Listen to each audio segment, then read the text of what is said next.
This is Bass Talk Live. Your host, Mark Jeffries and Matt Pangrack. BTL is brought to you by Lowrance, Lose, Strike King Lures, Bass Cat Boats, Ducket Fishing, Spro, AFCO, Big Bite Baits, Sunline, and TH Marine. BTL coming at you. Good Wednesday, everybody. Welcome once again to another edition of BTL Bass Talk Live, where I'm going to talk bass fishing and anything else that I want to talk about. Yes, my partner, he is currently on the Arkansas River, who knows where, somewhere in eastern Oklahoma, practicing for the Central Open that is going to take place here in Oklahoma next week. So I'm flying solo today, folks, and we have a great show lined up. Believe me, there is a ton of fishing going on right now all across the South, and we have three incredible guests lined up. We're going to kick things off with Randy Howell, then we're going to have Fred Roumbanis on, then we're going to have Jordan Lee on to wrap up the show, and then maybe, just maybe, I might take a phone call or two. Hopefully the phone call that I took yesterday will definitely help Matt out when it comes to changing his prop out. And oh, by the way, we did receive numerous emails from people trying to help Matt out. So I think Matt's going to be taken care of as far as if he has any issues with running into something or needing to change his prop out on the Arkansas River. Matthew in very, very good shape if that situation ever occurs. So a lot of stuff going on, folks. I'm going to try and get it done solo today. And then next week, the plan is right now, I'm looking and trying to discover a guest host for next week because there's going to be so much going on with the Central Open taking place here in Oklahoma. Typically, we'll have Bradley Hallman fill in. Bradley is obviously fishing in the Open. And then Mean Gene Gillen, he's going to be gone. Gary Judici is tied up. So I'm kind of scrambling for guest hosts next week. Somebody mentioned Charlie Hartley. Charlie Hartley's obviously fishing the Open. So I am currently working on next week, and we'll see what we come up with. In the meantime, though, we are going to go immediately to our very first guest. And once again, could not make this happen without the help of Tricia Milford, the media relations director for Major League Fishing. She's doing a fantastic job working with us to get these great guests lined up. So I am ready, let's see here, to go to Randy. Randy, you there, man? Yes, sir. I'm here, Mark. How you doing? Randy, doing well, man. It's been a while since we have spoke, but hey, man, you're fishing for a lot of money this week. Man, I tell you what, it is so awesome to get back on the water competing again in the Bass Pro Tour. We've been missing it for so long, and man, it's been fun. No matter how hot it is, I'm going to try not to complain about how hot it is in Florida because I'm so thankful to be fishing this week. All right, let's talk about this. We had Skeet on yesterday. It's quite obvious the bite, a little difficult, but it has been quite some time since you guys have been to Florida this time of the year and really trying to bad what I call the summertime elements, and you throw in everything else that you guys are dealing with. Quite the challenging week. What are your thoughts? Yeah, I'll tell you, Mark, in probably 27 years of competing now for me, I've never been to Florida and fished a tournament after March. It's always been January, February, March. So it was the first time for me, and as long as I've been doing it, it's probably the first time for the majority of our field of anglers other than the couple of Florida guys we've got. So, I didn't really know what to expect. You can't, in our events, we can't get any information or anything, how those rules all are. So all we could do is read stuff on the internet, and there's not really much to read about tournaments here because most people don't fish a lot of big tournaments in Florida at Toho this time of year when it's this hot. So not really having an idea what it was going to be like. And then we get here and we have the remnants of that tropical storm that passed to our west, and we got all of that rain. We had just inches and inches of rain during practice, first competition day, a lot of storms, real bad humidity. So I think it cooled the water down from probably in the 90 plus degrees down to like 78 or 80 degrees, which you would think would be good, but Florida bass are so finicky. I think they're real moody. You know how Florida bass are. It doesn't take much at all to make them not bite, and I think all those things together have kind of messed it up even worse. So I'm thankful. I had a bad first day, and I'm thankful yesterday I come back and had a good day and got back in the knockout round. That's the cool thing about no limits in Major League Fishing, being able to make those comebacks on these days where you can kind of make up for your mistakes on one day. So I'm excited, and knowing they've got a chance to fish for $50,000 tomorrow in a knockout round just for catching one bass. So that's a 1 in 40 odds tomorrow of winning 50 grand, and then possibly getting to the 100 grand out of 10 people. I mean, it's unbelievable. Yeah. All right. Let's talk about a couple things. One, you caught a 4-pounder, almost a 5-pounder, with a little over a half hour left to really make it to the next round. Did your strategy, and how was your strategy going into this event with so much money on the line for a bigger fish? What are your thoughts? Yeah, it was really good because all my thoughts and my research and my baits and packing my Triton boat up, I loaded it down with lots of big worms and big 12-inch Yamamoto worms, great big 7-inch Senkos, big Livingston swim baits, all the stuff to catch big fish on. And I get here and I start out with that strategy, and about halfway through the day I hadn't had a bite. And I said I better get back to trying to just catch a bass, and so I started downsizing and kind of getting back to normal fishing, and just really got into the survival mode by the end of the first tournament practice day. And luckily I found just a couple areas offshore that had some fish in the grass, but the water is super low on Toho. And then we were here last year, a year and a half ago, however long that was, for the kickoff of the inaugural Bass Pro Tour event. I finished 4th moving out of this lake, and I caught them offshore then, and the water was 8 or 9 feet deep. And those same areas where those shell beds were, the water is 5 feet deep. So the water's a lot shallower and lower than I've ever fished it. And I think all the lightning we had overnight at both of those nights, some of that area that's 3 to 5 foot deep grass, I think it just spooked those fish. And you see the first hour of the tournament has been awful, and that's the time of the day, typically early morning in the summertime, is when you get your bites, and nobody's catching anything early at all. So that was my strategy, just trying to survive. I went out the first day. Those offshore places didn't pan out. I had one little area with some current that I knew had some small fish on it, but I just didn't know if it had any quality fish. And I caught one good fish there and left.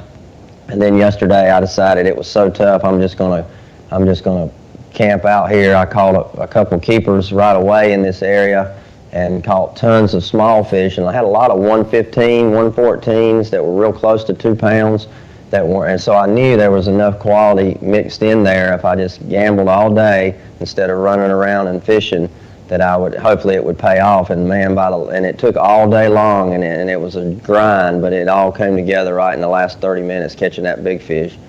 All right, you said the word grind, and Matt and I were talking after the show yesterday. We could not recall an event, and maybe you might be able to help me out, Randy, where it was this much of a grind for you guys out there, and especially throw in the big bass factor and all the money on the line. This is somewhat unique for everything that you guys have been involved with. Are we wrong? Was there ever, and has there ever been, this much of a grind for you guys out there on tour? Yeah, the grind has been, everywhere we go, we're usually going to good locations and good times of the year, planned out, since the anglers have a voice in helping pick scheduling. And it really, this kind of came about because of the whole, circumstances of COVID and all the delay we've had. So I'm thankful that the tourism department here at Kissimmee and this area, they still wanted us to come and have this event, even though it was hot, and we weren't going to showcase the lake for how good it really is. But tournament fishing is all about somebody always figures it out, somebody always finds them, and sometimes beneath the tough grinding of tournaments, people that watch, our spectators and people that watch the live stream can learn something probably more so than in a tournament where everybody's catching them, because every real life angler that's out there fishing tournaments on the weekend, they experience tough times and they can't catch fish just like us, and they wonder how we catch them when it's tough. This is a good event to watch live and see how people do catch them and what kind of decisions we have to make, to get the job done. All right, let's talk about that and forget about the grind part right now. I'm curious, Randy, how long did it take you to get back into really kind of the flow of things on the water with the long break? Was practice good? Did you feel like that, even with the time off? I know you had been fishing quite a bit back home in Alabama, but it's different when the lights come on. How difficult was it for you, or did you feel like you didn't miss a beat at all? Well, I definitely felt a little out of sorts on the first morning, just, leaving the house we're staying and driving to the ramp and kind of getting there and going through the whole launching procedure with all the safety precautions being taken, wearing masks at the events, and everybody staying safe, staying distance, 6 foot distance. All that stuff was a little hard to kind of grasp right away when you got the adrenaline and the nerves. And I'm a real jumpy, hyper guy, and especially in the mornings, I'm jacked up. That's why I get to the ramp kind of usually toward the end of the line, because I don't like to get there too early, because I don't like to sit there and think, or I have too much. I like to just kind of get there and take off and go fishing. And but man, once I got out there, it was such an awesome feeling just to be back out fishing again and competing. I mean, the adrenaline and that feeling came back right away. It was almost like the first tournament of the season, when we started up at Lake Eufaula. It's that same feeling. We had about that same amount of time off as we had from kind of when we ended before. So it was kind of a good feeling just to get back out there. And I got right back into the routine right away. I got a fly buzzing me pretty hard in here. He wants to land on my fresh runway right here. That's funny. I thought it was maybe a mosquito. The mosquitoes are all over the place down there. Anyway, expectations now, man, based upon what you found out, toward the latter half of the day, what is your confidence like going into the next round? Well, I'm kind of, I've kind of gotten to the point where I really believe the big fish that we're really all competing for in the heavy hitters, the $50,000 fish tomorrow and then the $100,000 fish the last day. I think it's just going to happen for somebody in the midst of competition. I don't really think it's going to be where you're going to be knowing you're going to catch a big one. I honestly don't. I mean, there's guys that I bet you everybody that's caught a big one this week, you probably couldn't, if they were honest, they wouldn't say, oh, I knew I was going to catch a big one right here in this area today, but because I just think it's just, you just got to fish, you got to do your job, and all of a sudden you make one of those fish bite. Because I really think those real big fish in Toho and in this whole Kissimmee chain are in every area that you're fishing. I think everybody is around the big fish in this lake. I know they're there. And just like Mark Rose, that the day before yesterday, he's just out there throwing a spinning rod, and all of a sudden he sets the hook, and here comes a 9-pounder jumping out of the water. So they're out there,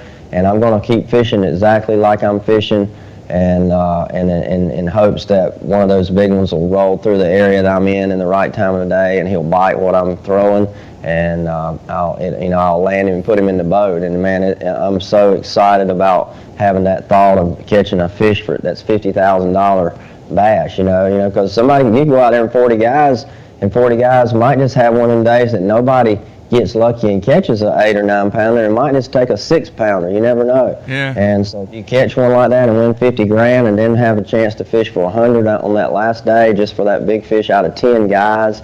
So you can't beat it. I wish we could have a tournament like this all the time. It's gonna be fun. Yeah, it's gonna be fun having heavy hitters event from now on, I think. Yeah. All right, man. Last question. I'm curious. Forget about the smallmouth. Can you recall the largest largemouth that you've caught on a spinning rod and reel? The largest on a spinning rod, I caught one in a Bassmaster tournament at what's it called? Harris Chain. Several years ago, a long time ago, I caught one that weighed 9 pounds 10 ounces off a bed, and I thought it was a 5 or 6 pounder on the bed. And when I set the hook and it cut through the lily pads and jumped, I saw how big it was, and man, you talk about a fight. But I landed him. You know, those Daiwa spinning rods are awesome. That one, I've actually got a power spin rod I designed for Daiwa, the Tatula Elite, and it's a medium heavy, and it's a pretty stiff, you know, heavy duty spinning rod. So I'm not scared to hook a big bass, you know, on that spinning rod with braided line. You know, I'll get them in if I hook them. Yeah, I know you may or may not have seen it. I don't know if you can watch it. I don't think you can watch it anyway. The highlight of Mark Rose catching that fish on that spinning rod and reel is pretty epic. Yeah, it's pretty epic, man. It did have the highlight reel that they edited a really short, like 35-second portion of the day. We were able to post on social media, and that's all we can watch of the videos coming from Major League Fishing, just so we don't have information from any fish catch. But I saw that with the spinning rod. Like you say, you know, he wasn't expecting to catch a 9-pounder out there on a spinning rod where he was fishing. You know that. Yeah. But it happened. That's why I think it could happen that easily for anybody. Yes, it can. All right, Randy, man, great to catch up with you, and glad you made it to the next round. And hopefully good things will happen over the next few days for you, and you make a little money, man. Yeah, me too. I'm excited about being out there. Everybody needs to watch. You know, Major League Fishing live, that live stream is going to be more and more intense. We're going to go to a 3-pound minimum on that final day, and that's when things could change a little bit on the way you have to fish, possibly. You know, I just remembered that right then when we were talking. That could make it change. So I hope I have to make that adjustment myself, you know, because if I get in that top 10, you never know what we might could do to try to generate a big bite, but I hope I'm there to see it. Yeah, all right, very cool. Hey, good luck with your family, too, your son. I know summertime basketball is kicking off, man. Very excited to get back into the gym and hear good things about your kid, man. Yeah, man, he's doing good. We enrolled him in Gunnersville Public School. First time we've not been homeschooling now for next year, so it's a little bit bittersweet, but he's got a lot of talent. We hope he's able to get into basketball here and do well, and, you know, maybe get him a basketball scholarship one day. You never know. All right. So, all right, I appreciate you, Mark. Appreciate it. Glad to see you're doing well, and keep up the good work with those kids out there in your program. And I hope to be talking to you again in this press conference, maybe on Friday, I hope. All right, man. Cool stuff. Best of luck to you, Randy. All right, we're going to take a short break. Come back with Freddie Roumbanis right here on a Wednesday. Everybody, stay tuned.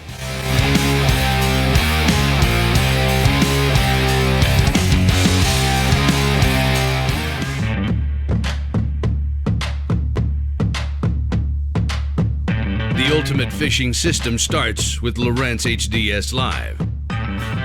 The best fish finding tools, from chirp sonar and fish reveal to side scan and down scan imaging, and complete touchscreen control from your trolling motor to your big motor.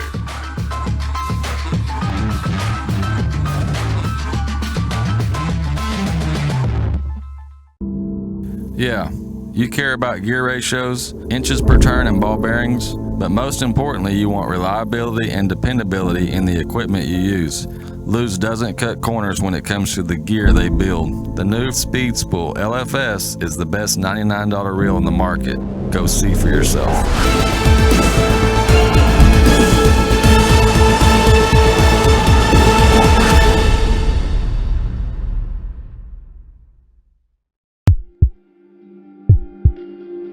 We've paired one of the most iconic hulls in the history of bass boats with a proven lineup of trusted accessories. We're bringing you best-in-class value and performance, leaving others in your wake. Turnkey value, turnkey performance. The Pantera 2 is an overachiever in the 19-foot category. Once you hit the throttle, you'll feel the rush, and there's no looking back. Kevin, what are you doing here? Oh, I'm just filling in for Billy. I need 660 shad crankbaits in the Series 5 model. We're out. You're not out. You got all kinds of them right there. We're out. Kevin, I need 6. Have a lollipop. I do not want a lollipop. Have a lollipop.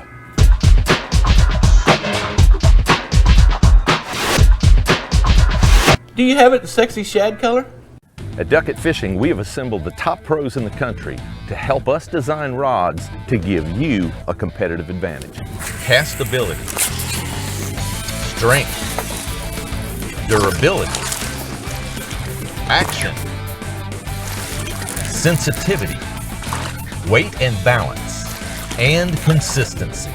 Combine that with the best warranty in the industry, and you have rods that are pro-driven. Duckett Fishing, pro-driven.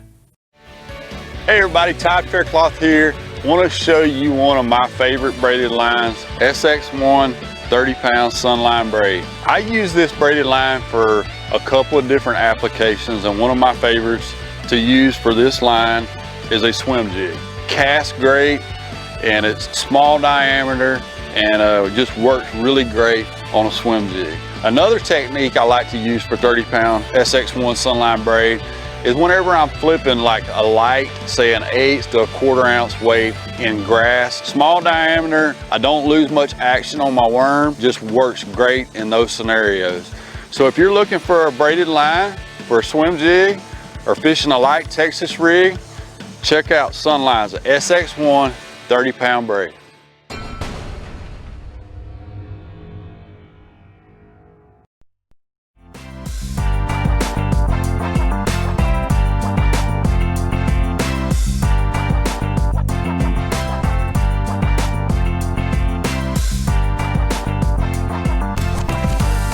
All right, we are back. Mark Jeffries flying solo here on a Wednesday.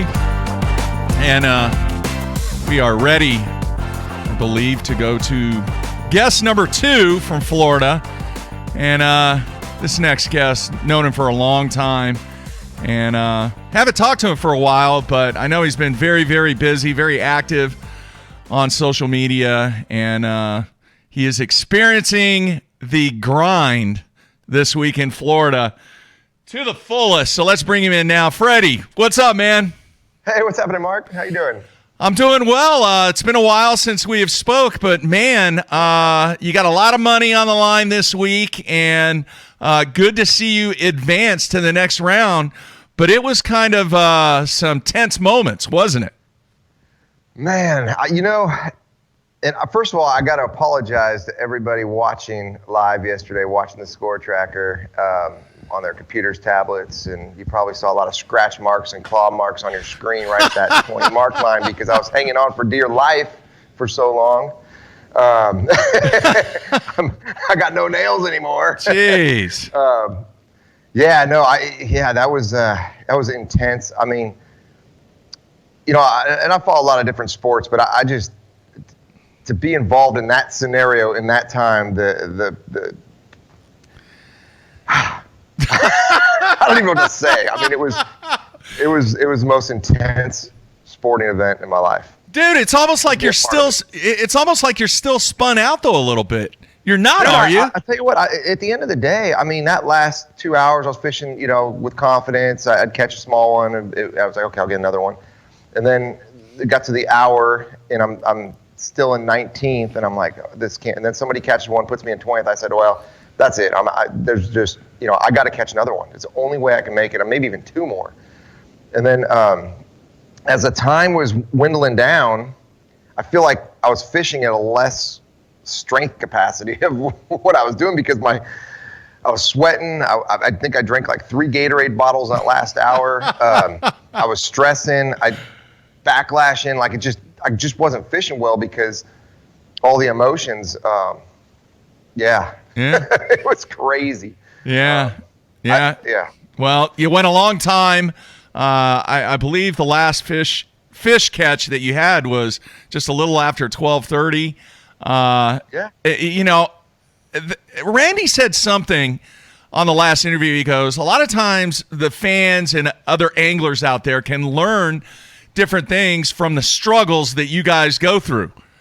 All right. Yeah. What did you learn yesterday from that final, hours or whatever time it was since you caught that last fish? Is there anything that you can learn from that time period to where it will actually help you going down the road? That's a really good question. Lucky briefs definitely pay off. No. Oh my gosh. Yeah, no, I mean, honestly, like there's times when you need to fish and there's times you need, to run around. And when guys are stalled out, and that's the time you need to run. When guys are catching them, you need to be fishing. You need to have your line in the water. You need to be casting. You need to be chucking and winding or doing whatever you're doing. But when there's those periods where the lulls, what I call them, where the fish aren't biting, that's the time you can make that jump to the other side of the lake. And when I did make that run at the end of the day, I finally left the area that I pretty much sat all day long to see if I could do something different and catch, a better quality fish with the conditions we had. So I made that run, and when I shut down, I had fallen to 20th. And that's when it got really tough. Well, I picked up my frog and caught a 111. It just didn't quite make 2 pounds, and I thought I was onto some, but it just, I don't know. It was crazy. Where I did run to, I'll be honest with you guys, I caught an 11.5 pounder there in practice on my second cast, first thing in the morning. So you better believe I'm gonna be starting there tomorrow. Well, let me ask you this, Fred. Do you believe that Florida, especially this time of the year, is just its own little world, that there really isn't any other number of fisheries across the nation that fish like Florida does? No, it's weird. I mean, so just to give you an idea, the first day of practice was actually a full moon. So I had actually seen bedfish with my eyes. And that blew my mind. And that wasn't something I was expecting. It was at the end of the day, and I just looked down, and I saw beds, and I saw bass on them. I was like, what in the world? It's like June, and there's fish on. But what happens in Florida is every little cold front can trigger that spawn if it lands right on a moon phase. And so, therefore, there was, and I'm not so sure, how well of a spawn they do at this time of the year, whatnot, but there was definitely bass locked on beds. None of the ones I saw were keepers, but it still was weird because you would never see that anywhere else, unless maybe up north or something where, the water temperature is just rising, because the water temperature here is, it's anywhere from 70 to 80 degrees, mostly 77 is what I've been fishing. Yeah. And that's just, that's not really spawn. I mean, it's usually at 60, 65, 70. But, yeah. Do you like the grinds? Do you like the tough tournaments, Freddie? No. I like catching fish. What kind of question is that? Hey, man, no. Hey, look. No. Whoa. Here's I've got to substantiate that question first. Listen to me. There are a lot of guys out there that really, really like the tough tournaments to where it's not an absolute slugfest. I mean, they've readily admitted it on this show. You're like the first guy on the show that says, no, it sucks. I don't want it. I want to catch fish. I want it to be a slugfest. Yeah, I want it to be a slugfest. I think that, you can look at things in life differently, or, I'm just saying general, but when things are better, when you see nicer things or people are catching bigger fish, that makes me feel like, hey, they're biting. I got confidence. It's like it's a motivation. And so for me, slugfests are awesome, especially in this format where you hear guys catching them because you've got a really good chance. Yeah. Now, when it's tough, in those tough tournaments like you're talking about, the grinds, if you get lucky early enough in the day to catch one of those big fish, I'll take a grind all day, as long as I've got a couple big ones already weighed. Yeah. But I mean, that's not really, if you're going into the event knowing it's going to be a grind, that's different. But I generally like catching fish, and I like catching fish my way. So yeah, big swim baits, whatever it is, frogs. Yeah. All right. We've had a number of guys on the show this week. I've asked every single guest. I want to know your thoughts because you're a big bait guy. Did your strategy change at all going into this? Did you continue to throw the big baits with so much on the line for the bigger fish being caught with all the bonus money added? Or did your strategy change throughout the day? What are your thoughts? I mean, I'll be honest with you. I stuck with a swim bait for pretty much the whole time. I threw a frog a little bit, but I threw a swim bait the entire time. Now, I did downsize it a little bit just to catch fish. But I've got all different sizes tied on. I've got glide baits tied. I mean, I've got all the big stuff tied on right now to get a big bite. It's just extremely hard to do when there is a score tracker, and then you're even when you break it down into a period, those 2.5 hour periods, for some reason, I can't put my finger on it, but the day seems so much shorter. Like you're fishing each period as an individual tournament. It's kind of like fishing one of those nightly, week jackpots, those little 3 hour.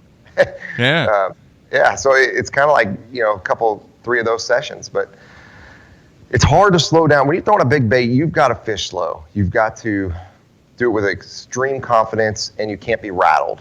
And that's everything Major League Fishing is. I mean, Major League Fishing will rattle you and spin you out, and just it's hard to stay calm and confident. Hey, man, people love drama, and there was some drama yesterday. Like I said, I mean, that 20th line, I held on for dear life. Yeah, you did. All right. You got guys breathing down your back. It's just one fish. There was 4 or 5 guys. I know Brandon Coulter was there. Let's see, who else was there? It was Cliff Pace, I believe. Do you have the standings? Yeah, I could pull it up real quick. I mean, just every one of them. Scott Suggs, Alton Jones Jr. Suggs right there, Alton Jones Jr. I mean, these guys are. When you see the list of the anglers that are fishing this event in each group, it doesn't matter who they are at any given time. They could, I mean, I only had like 20 pounds. 20 pounds, 7? I mean, they could do that in 5 minutes if they hit the right spot. So, it was just a few bites, So, it wasn't even those 5 guys. It was the guys below it. The key is a 2-pound minimum. And then we're going to go up to a 3-pound minimum. And that, that's going to be interesting. It is, and that will definitely create some drama on that final day. All right, man, I want to ask you this, and I don't think I've ever asked you this in all the years that I've known you. You've lived in 3 pretty substantial bassy areas. Obviously on the West Coast with the Delta, and then you spent some time in Oklahoma. Now you're in Arkansas. Which one was your favorite one, and why? I mean, I'll be honest with you. My roots come from California Delta, Clear Lake, all those lakes out there. And the memories I had out there I remember fishing 7 days consecutively on the Delta, catching a fish over 8 pounds every single day. Wow. And, that's hard to come by where we live now. But I loved Oklahoma fishing. I learned a lot. I'd never fished a brush pile in my life until I moved to Oklahoma. I was never named Boom Boom until you nicknamed me that. Yeah. So, there's a lot of love there in Oklahoma for sure. And then we go to Arkansas, and it kind of brought me back to the Delta where you got the shallow water, the grass, the river system. Not really tides, but you got lock and dam that create the same kind of flow. So I've learned, how to deal with that and just to adjust to the minute, maybe not quite to the minute, but, hourly.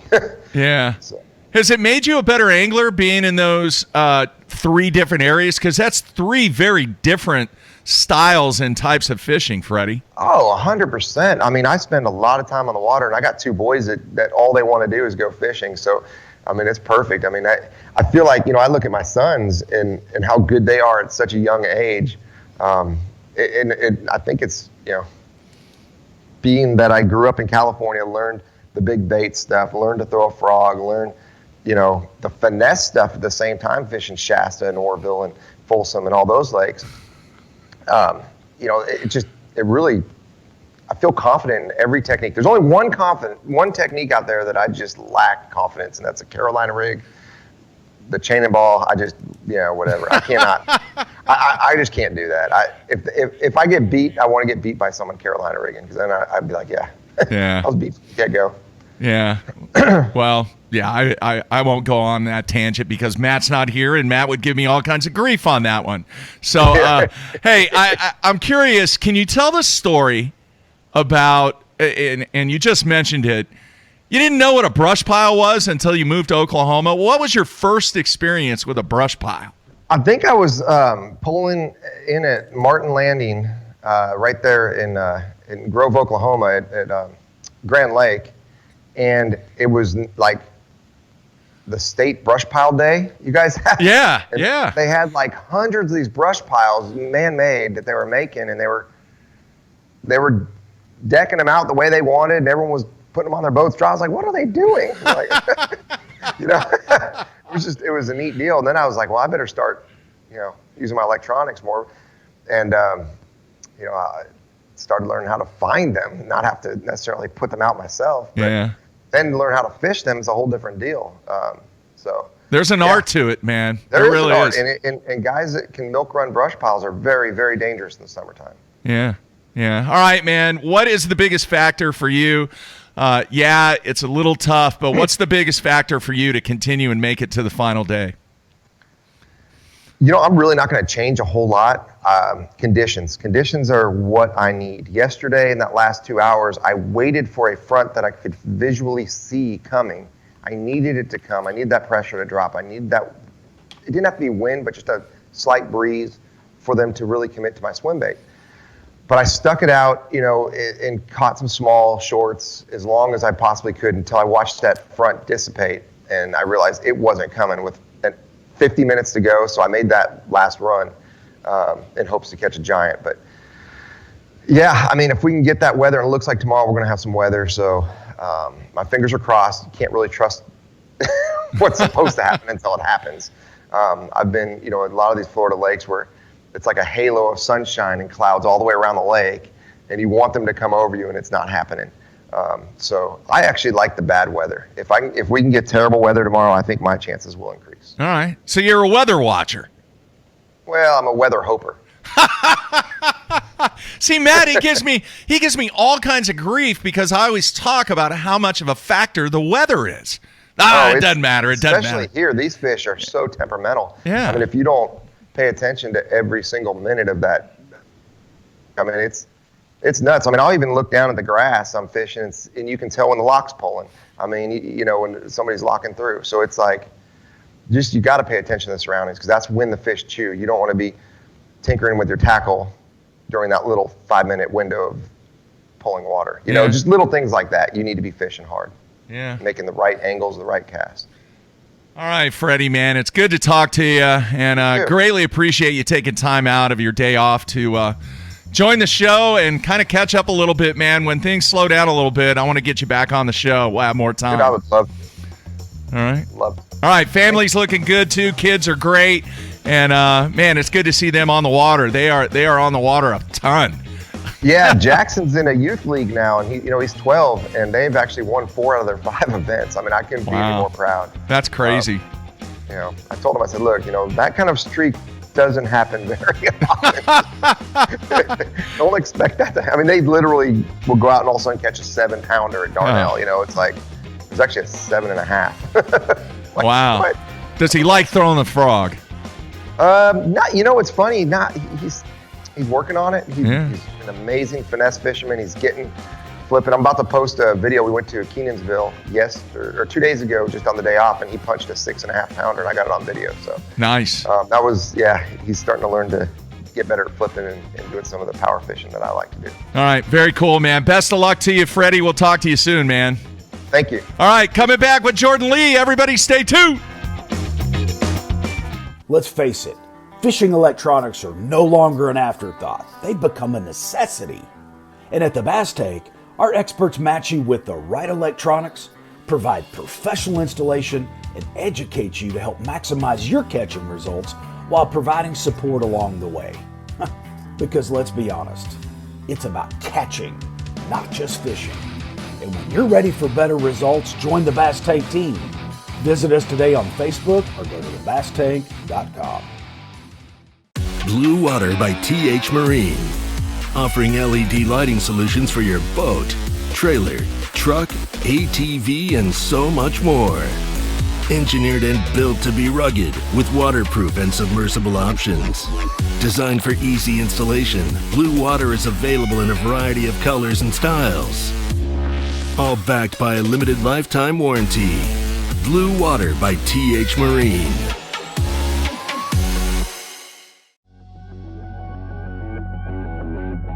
The name SPRO says it all. SPRO stands for Sports Professionals. When you look at the pro staff that SPRO has brought on board over the past 15 years, it's been pretty incredible. I mean, one got it just then. From the development of the rock crawler to the McStick, from the Fat Papa to the Little John series, when you tie a SPRO bait on, you know it's been designed by a professional to get the job done. As a professional angler, you've got so many things on your mind. Any advantage that we have is key. And not only rods and reels and lines and baits, but in our clothes. And the guys at AFCO, I mean, they have something for every situation. There's nothing AFCO hasn't thought about with the fishermen in mind. It's designed for fishermen, by fishermen, for every scenario you can come to. Any fish, any water, any condition, AFCO has you covered. All of us on the Pro Tournament Trail use Gamakatsu hooks. Why? Because they are absolutely the best. It's not about how many bites you get. It's how many you put in the boat. Gamakatsu makes hooks for every fishing style. We didn't come this far to lose fish. Did you? For more information, visit gamakatsu.com.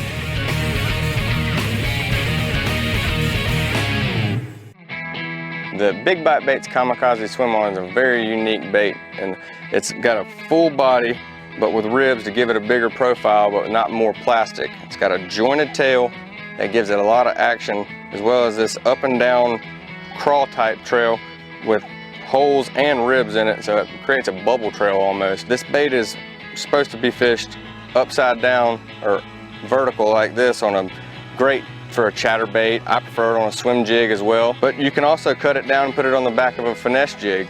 You know, flip it around for some spotted bass or flipping docks. Anytime you want a small, compact, you know, little trailer for it, this is great for it. So check out the full lineup of swim-ons at bigbitebaits.com.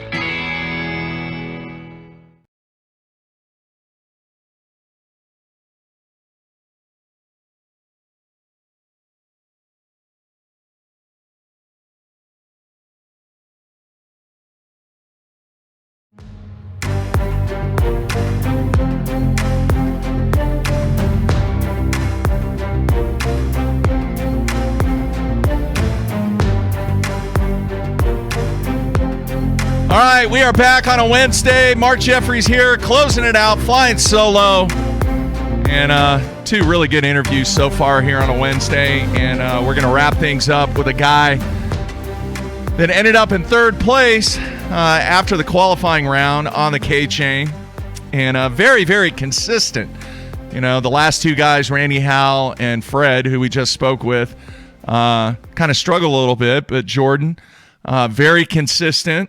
Not a whole lot of fish, but some really, really good fish. So let's bring him in now. Jordan, you there, man? Yeah, man. How's it going? It's going good, man. Thanks for taking time out. And, you know, unlike the two previous guests that we had, you had a lot of consistency over the 2 days, man. Talk a little bit about it. Yeah, you know, I mean, I felt, you know, normally going into a tournament, I'm kind of wishy-washy, and still this week I didn't know what I'd really found. But I felt pretty confident. You know, I saw a few things, you know, fishing offshore that caught a few good fish. And, you know, we're here in June. You know, normally we come down to Florida, it's January, February. Every tournament that's ever been fished, it seems like, is always in those 2 months, maybe in March. So really not knowing what to expect coming here in the summer, but you know, in the summertime, fish want to get off the bank. And it's super flat. These lakes, there's no contour change. I decided to gamble a little bit and look offshore, look for something different out there, and I found a couple places. One spot in particularly that, you know, I've caught several fish off of, 7 or 8 fish, and they've been good quality. So, you know, it's just, that's summertime fishing. I feel like it's kind of a needle in a haystack to find, you know, on this chain of lakes, but yeah, I mean, it's been good so far. Yeah, 25 pounds on the first day, I believe 26 on the second day, 13 fish. Do you like Florida, Jordan? You know, like the Kissimmee chain, I started out here. I mean, I've had a couple 100th-place finishes here, you know, in opens when I first started. And then, you know, the last couple times I've been here, I've done well. I've done well at a couple other lakes. I've done really bad. It's a feast or famine deal down here. It's just if you're in the right area, you know, you're going to catch them. If you're not going to. I mean, that's simple as that. It doesn't really matter what you know about Florida. It doesn't matter really the experience down here. I think it's just if you find the area where the fish are at, you know, that given week, you're going to be catching them and you're going to do really well. But it's all area down here, so it's just just finding it. You know, some weeks you do, some weeks you don't. Well, you found him okay the first 2 days. All right, we've had a number of guests on the show this week. We had Skeet on, we had Brent Ayler on. Obviously, we just had Freddie and Randy on.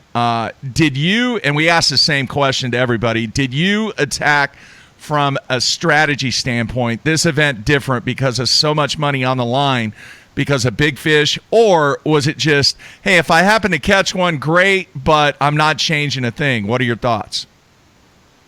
Yeah, I think it's really a strategy.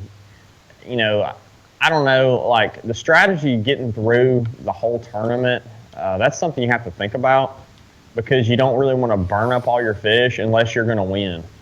It's kind of hard to explain, but the winner of the first 2 days moves on to the championship. So if you're that guy and you have a chance to be that guy, you kind of go for it.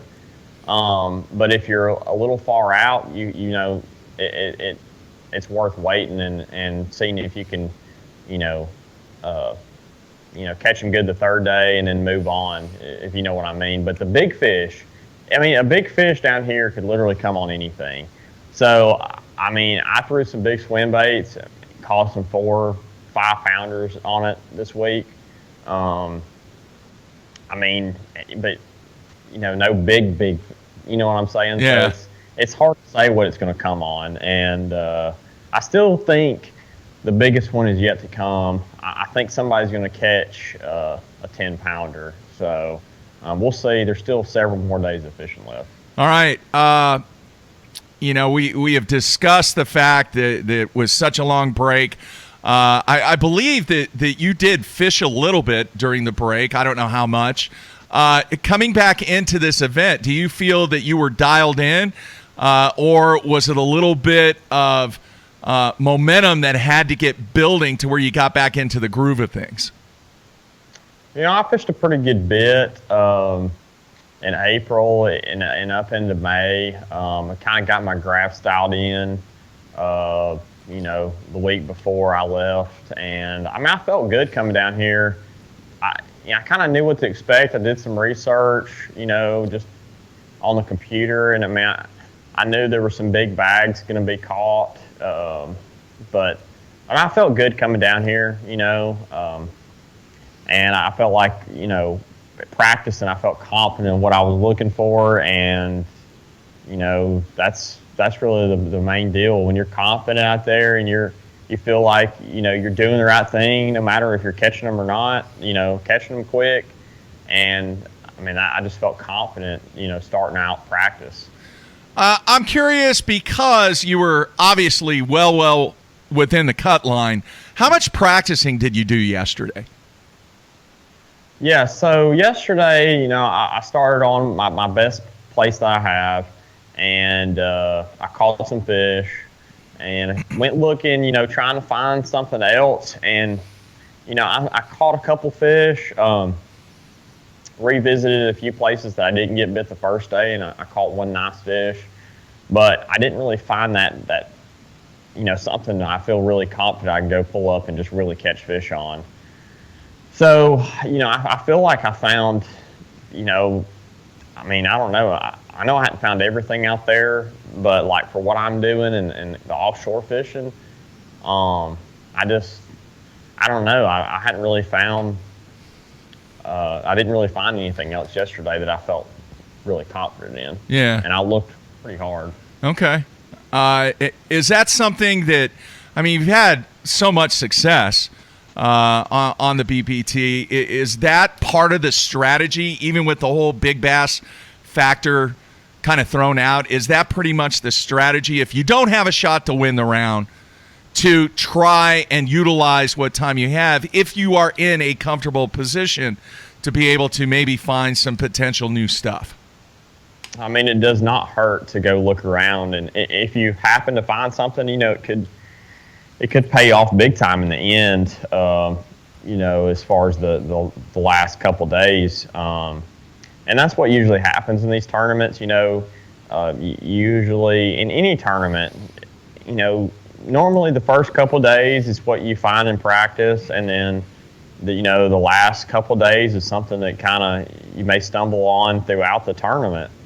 that's the guys that usually win bigger events. It's not usually, you catch them off one spot all 4 days. And especially in in the MLF format, because we have to keep catching them.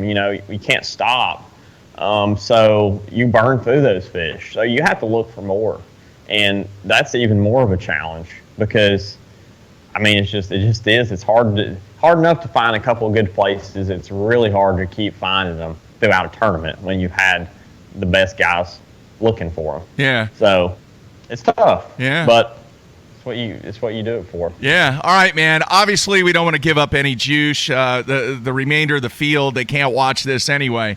But I'm curious, with so much success, and especially success this week, have you learned anything on the first 2 days? Or what is one thing that you've learned over the first 2 days that's really going to help you out going forward into the next rounds? For me, I feel like it definitely seems like there's an early morning bite happening offshore for me. And, the first day, we had real cloudy skies and rainy, but they still bit. I caught most of my weight the first period. Yesterday was no different. I pull up, and I fish for 45 minutes and have, 18 something with 5. Pretty quick. And it was happening quick and they were biting. So, I feel like that's really key for me at least. And those fish are feeding in the morning times. They're probably feeding before 7 o'clock, by the time we get out and can fish too. Yeah. But, I don't know. It's been key the last two days of fishing and hopefully, tomorrow will be the same way. Hopefully, the early morning bite will still stay true and, more fish will kind of show up, and that's what I'm hoping. Hey, man, you got to love the day off. It's got to be a physical grind out there with the heat and the humidity and everything else that you guys are battling. That day off really kind of rejuvenates you. Big time. It takes a lot out of you. Yesterday I was drained and, I'm conditioned to being on the water a lot and taking a beating out there, so to say. But the heat, the humidity, the sun, it's just something about being on the water and you're throwing all day. Everybody knows it. The people who fish in the summertime knows how exhausting it can be. So to have a day off, it does help your mental state and your physical state, and I'm definitely thankful for it. I feel like when I get back out there, I'm ready for another day, and it really definitely rejuvenates you. All right, very cool, man. Absolute great performance on the first 2 days. I got to ask you this, though. Matt's not here, but he is going to be listening to this show on the podcast. Yeah. I know he will. Any advice for the guy on the Arkansas River, of which he's only been on one time, and I think it was about 100 yards from where the takeoff was? Give him some advice, Jordan. Oh, man. This tournament's going to be in June. Yeah. For sure, what I know about the Arkansas River, Kerr is usually it's definitely a safe option. But the key in those opens is to find something, by yourself. So either going really far back, getting, off the beaten path type places, or, locking down and hopefully, finding something down there you can, catch them on. Yeah. But I don't know. When I did well there, I was fishing 100 yards from the takeoff. So that's something to think about too, especially day 2. Yeah. And that's where I would be starting my second day, no doubt. Yeah. Well, I think navigation might be a little bit of an educational period for him over the next few days. So I know he's spending a lot of time down there, and we'll see how he does. But, man, best of luck to you the remainder of the event, and greatly appreciate you taking time out. And, man, you guys are fishing for a ton of money, dude. Yeah, it's pretty exciting. One cast, for guys this week's gonna be big time, especially that final day. That'll be nerve-wracking if you make that final day and hook up on a big one. That'll be exciting to watch, whether I'm in it or not. So yeah, big time drama. All right, man, Jordan, thanks for taking time out, and good luck to you the remainder of the week, man. Appreciate it, Mark. All right, man, take care. There you have it, folks. Jordan Lee, that is our final interview. 3 great interviews and a lot of drama taking place, even though the fishing might be a little tough down on the K-chain, but some drama for a lot of money on that final day. Definitely something to watch. Talk about watching. There are multiple things. You can watch Bassmaster Live. You can watch ESPN2. I actually glanced real quick before the show on ESPN2, and the feed looked outstanding. And it was kind of interesting. We had Davey Hyde on the show not too long ago, and Davey just does a great job. He's actually on the water. But you could tell just a little bit that ESPN2 factor seemed to be kicking in a little bit. And the way that him and Tommy and Zona work together, Zona queued it up because I think Zona was dead on. There's going to be a lot of people that are watching this that really don't know what offshore fishing is, offshore structure, hydrilla. And Davey did a great job really trying to explain that to a lot of people that may be watching that for the first time and really have no clue. I mean, here they are cluing into ESPN2 to watch, I don't know, pardon the interruption or whatever the replay is on ESPN2, and here bass fishing is on. So just like the same thing with Major League Fishing too, with the whole CBS thing, where you got the guy that's watching a golf tournament and all of a sudden now fishing's on. So the interesting thing with this whole ESPN2 thing for me is going to be, is this going to help the industry expand a little bit? Is it going to bring additional sponsorship opportunities that are outside the fishing business? And is it going to improve the environment for the anglers to potentially get deals that are outside of the fishing industry? I know it would give all the anglers just a great selling point to be able to say, if this thing is moving forward and somehow, some way, Bass can come up with some kind of agreement that says, hey, we're going to do 2 events live on ESPN2. Now you put the total package together, the live coverage, the television coverage, the web coverage, the YouTube coverage, everything else, the social media. It gives many other opportunities to those guys over on the Elite Series to expand their brand and try and position their brand outside of the industry that, like I've said, and I've classified it for years, it is the swimming pool, and we're trying to get into the ocean. And that is a very difficult task. It's interesting to see what Major League Fishing's doing. The challenges that are ahead for all organizations involved in this game are going to be very intriguing moving forward to 2021, to see what the sponsorship climate is going to be, to see what the television climate is going to be, to see what the push is continuing to expand the digital presence that all of these organizations have. So in the meantime, Matt and I, hey, we're going to try and cover it the best we can. Now, I want to do this. Okay, this is totally off the cuff. Should we call Matt? All right, and here's my hesitation, because I've got an itchy feeling that he's not even on the water, that he has not made it to the water yet. Now, I could be wrong, but I just got this inclination that Matthew has not made it to the Arkansas River yet. All right? What do you guys think?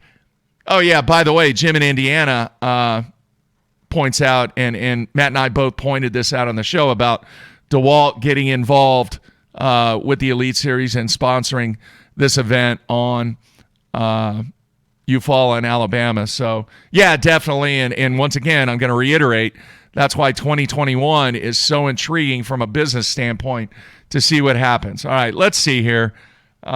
Just bear with me. Let's see if we can call Matt.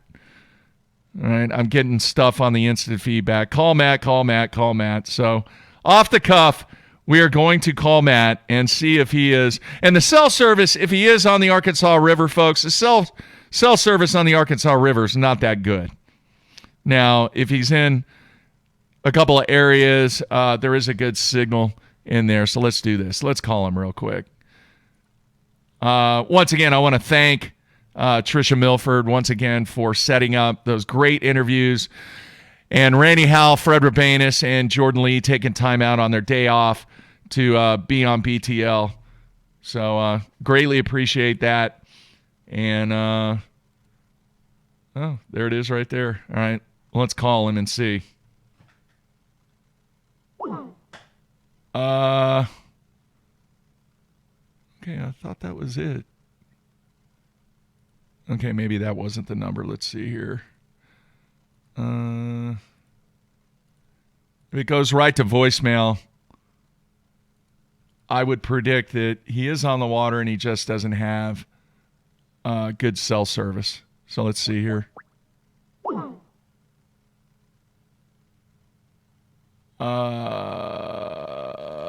Let's see. For some reason, it is not going. We'll try one more time.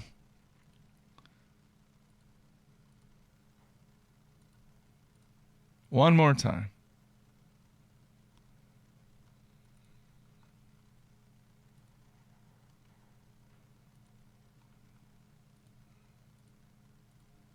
Kind of sucks flying solo here. 5, 9.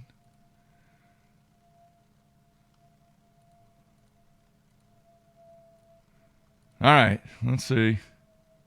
No, I don't know what's going on. There is some funky stuff going on.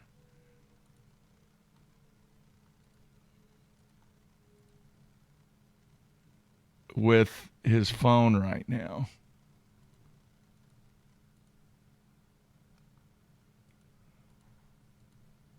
I'm going to have to do some editing on the podcast replay. Yeah, this is weird. His number keeps populating or hanging up immediately. Let me try one more thing.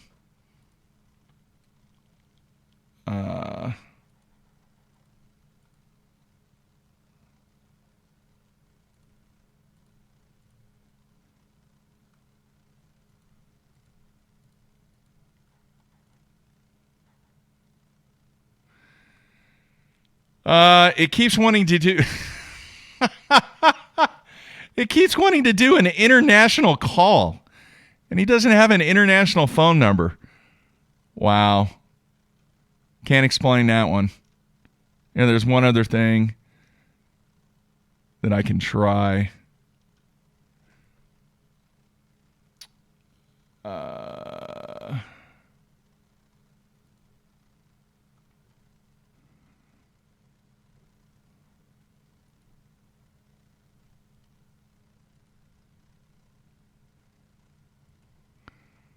Let's try this.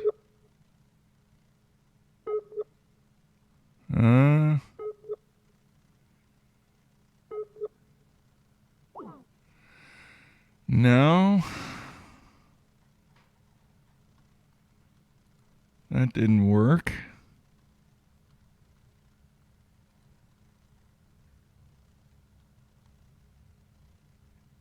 I think he's on the water. I really do.